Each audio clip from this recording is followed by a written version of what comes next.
Hello mga ka-wheels, ayan another series na naman tayo ng ating vlog ng ating conversion. Dito meron tayong walking client na magpapakorek sa atin. Actually pang 103 na client na ito, from putol to brand new power steering rack.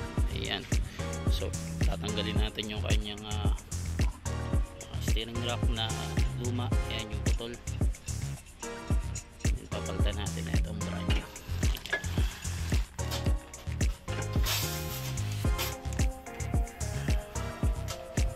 So ayan, sinisimulan na natin. Sige, update tayo ulit mga ka-wheels. Ayan mga ka-wheels, ito yung nakalas na natin na kanyang up rack rin. So ayan yung putol to.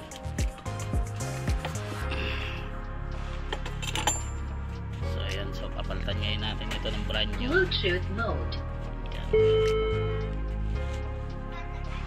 Sige, update tayo ulit.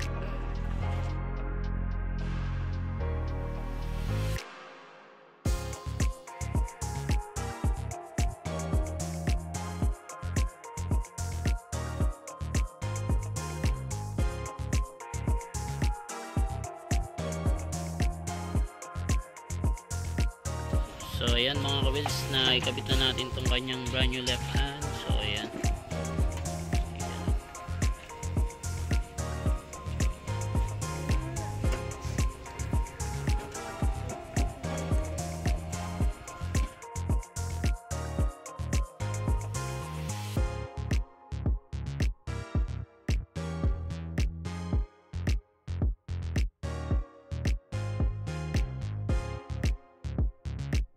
Ayan, hello mga ka-wheels. Ayan, update ulit tayo dito sa ating walking client. Ayan, so naitapos na natin na correct itong kanyang unit.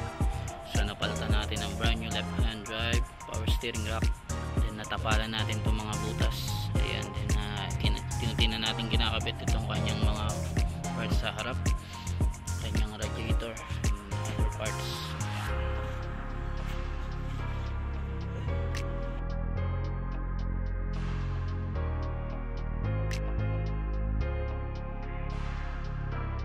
Ng unit ni sir, ayan, maraming salamat po.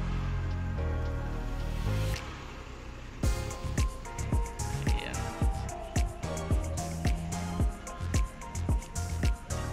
So maganda na yung ano niya, steering niya, lumambot na.